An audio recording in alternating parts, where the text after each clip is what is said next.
I'm back, all holidays are over, back to the grind for a little while. First job for today, new screws have turned up, the 5 and the 6mm screws. I've got a box of each.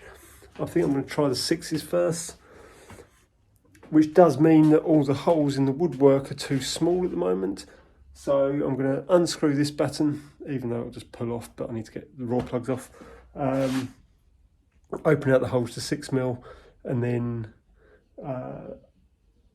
put new 6mm screws in. So let's see how that goes.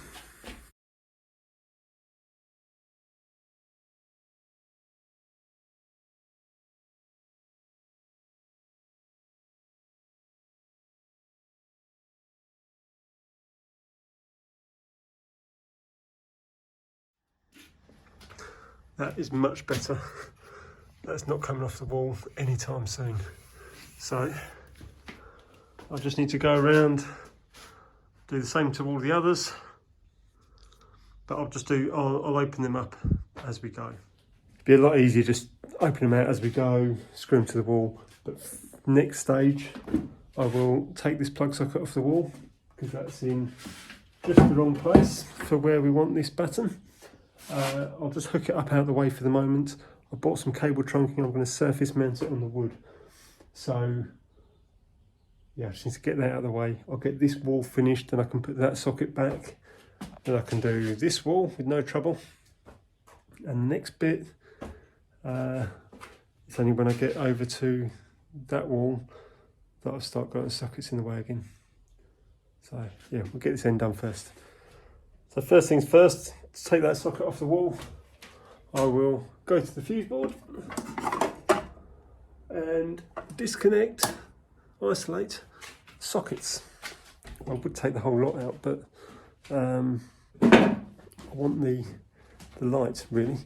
But the sockets are done. Just double check it. I try the drill. Nothing. So I can take the front off, unscrew it from the wall. I'm not actually going to unwire it, so I'm not touching the electrics as such. I'm just going to disconnect it, unscrew it from the wall, hook it up out the way, get the woodwork on, and then lay the cables back down on some cable trunking and screw the box to the wall. So what I did, I measured the width of the sheet, went from the wall to the middle of this, held it in place, spotted through for the brickwork. I then pilot drilled the brick, opened out the brick to 7mm for the raw plug, opened out the hole in the wood to 6mm for the drill bit, for the screw, and I've just screwed that one on. And now I'll go higher or lower, probably down to the bottom, measure, drill again, and that will square up the batten, because as you can see at the moment, it's a little bit pissed, but once I haven't measured and squared it up. So I'll get the bottom squared up, drilled, raw plug, fitted, and then that one, and then I'll just measure halfway and do another one in the middle. And that is all the battens on the first wall. So the next stage will be to cut the insulation to fit in between, and then fit the panels of wood. So the wood will go across these two sections as one panel, and then these two as one panel, although as you see that one's a bit thinner, so it's going to need a little bit chopped off of it. So that will be the next stage, and hopefully we can get this wall finished soon. The next stage was I measured between those two battens and then hung the tape off the edge of a piece of the insulation, and you can see hung it in several places, and I've just pierced it with the knife, and now I'll just use a straight edge between the piercings and cut a strip off. So I found that just scoring the surface allowed me to snap it this far. Now I'll just have to run the knife down to cut the backing on the other side. Perfect. So that is the first two pieces of Celotex in. I'm ready now to put up the bit of wood and fix that in place.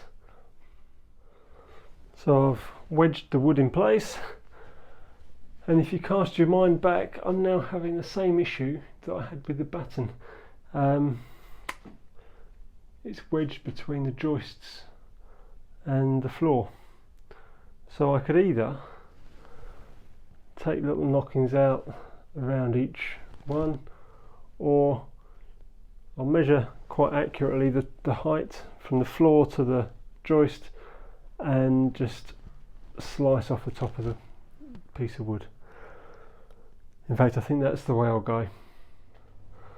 So I've brought the sheet out into the other part of the workshop, put it on the bench, mark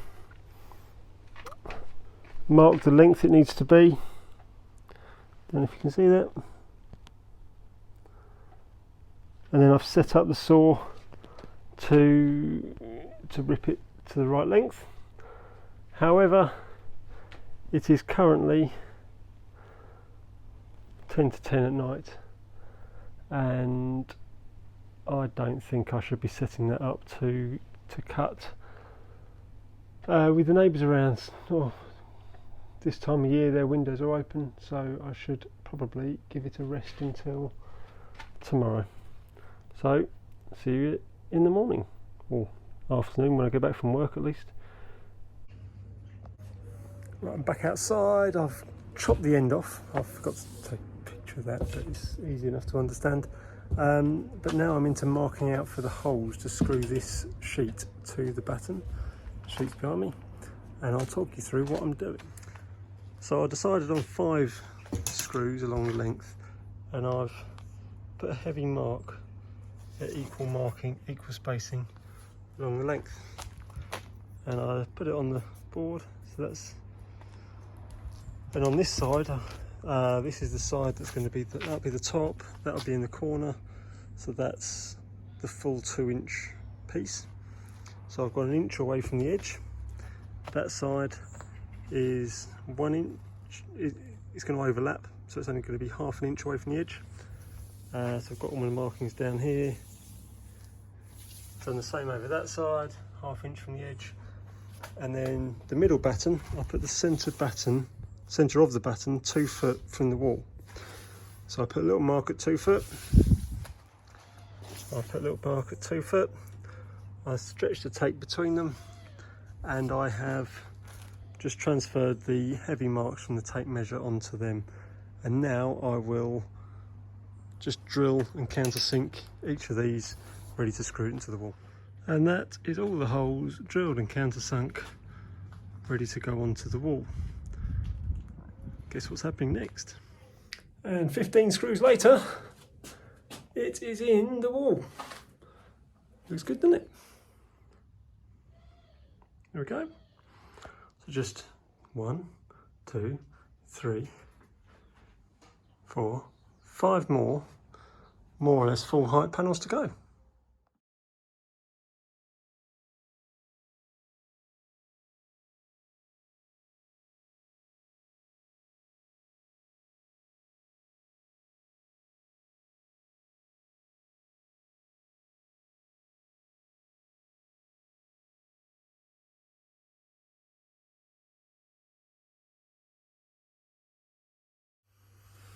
As you can see, I've made a bit more progress.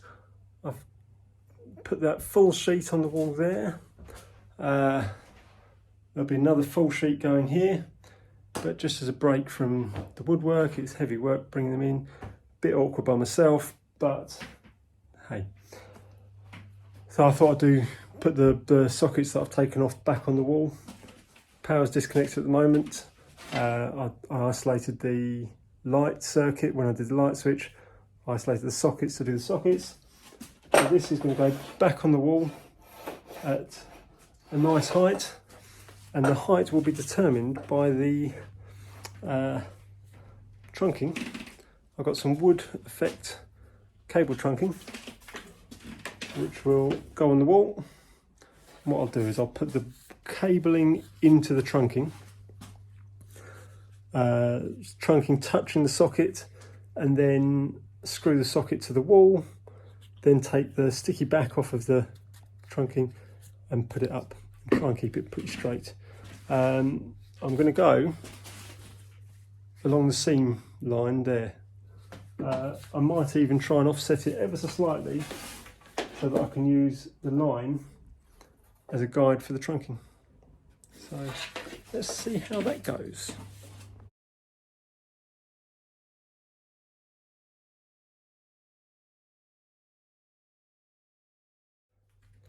Now you might have noticed that I didn't use a spirit level, and there is good reason for that, and I can give you a little anecdote. At the end of the day, if it looks right, it is right. Sometimes it can look wrong, but be right, in which case it just looks wrong. And other times it can be wrong, but look right. Let me make an example. Where I work, when I used to be in the workshop, there was a guy who, electrician, he was putting an inverter in the wall in one of our boats. And this boat was out of action while there was other work being done.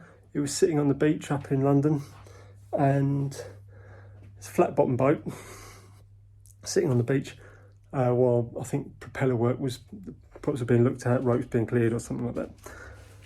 But while it was out of action, they used the opportunity to install the inverter in the engine room. There was a nice little cupboard on the wall at the back end of the engine room, and he did a lovely job. He used a spirit level. He tried to really excel himself and go the extra mile more than he normally would. So he's got the spirit level out. He's made sure this inverter was nice and square on the wall. It was perfectly level, spot on, perfect. Trouble was, when the boat floated, the cabinet was level, but if you imagine, imagine that window behind us is the cabinet, and this was the inverter, probably say that sort of proportion. He made it nice and square and level, but once the boat floated, it was actually at about an angle like that. So it'd have been better off just to measure it off the side. And it was one case where it didn't matter if it was right or wrong, it just had to look right. So that's what I've done here. If I'd used a spirit level to put the cable trunking on the wall, it might have looked wrong because I don't know for certain if the joint on the edge of the piece of wood is vertical or not. So what was more important was that the trunking lined up with the seam on the wall.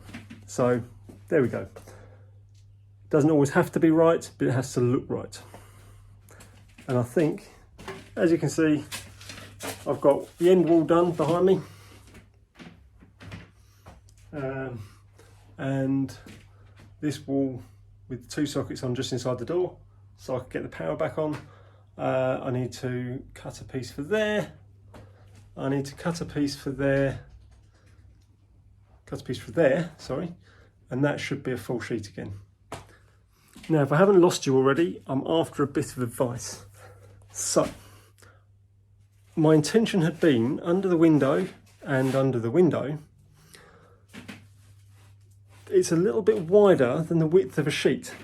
So it was going to be a vertical sheet and then a thin slither, which isn't, as you can see, those two yellow chalk marks are where the edge of one will be and where the side will be. So you're looking at 4 inches, 4-inch slice of wood.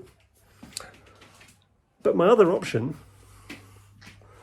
is to turn the wood 90 degrees and just have one piece under the window and under the window.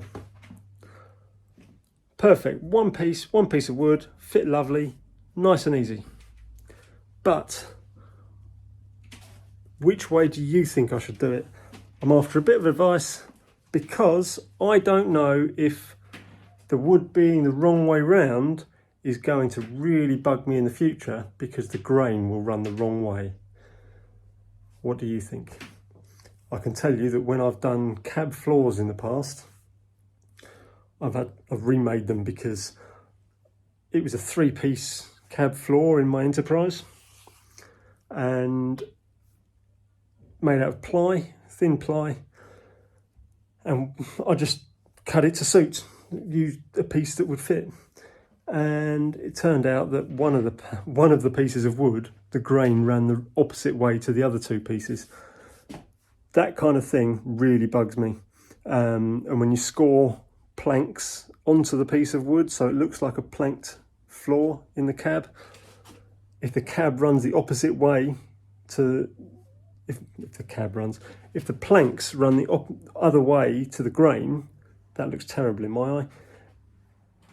Some people don't even notice it until I point it out, and then they can't unsee it and they end up going away and making a new one. So should I put this piece in on its side, so it's just one piece and make it easy to put in, or should I do it in 2 pieces, which would just be more work, but it will make the grain line up? Over to you. Please let me know in the comments. So that's it for today. While I enjoy this beer, if you can let me know what you think about that last panel of wood.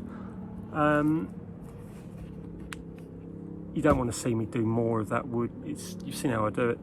There's only a few pieces left. I just need to chop out a corner around the fuse board, fit that, screw it all up, and I will show you that next time. It will all be done, and then we can start talking about other bits. Or maybe I'll show you doing the 2 panels under the windows once you guys have helped me decide which way to do it. So I'll get on and finish the walls. You let me know what you think about the panels under the window, and cheers. I will see you next time. Don't forget, subscribe, tell your friends, subscribe too. It'd be great to get the following up even further. So thanks very much. See you soon.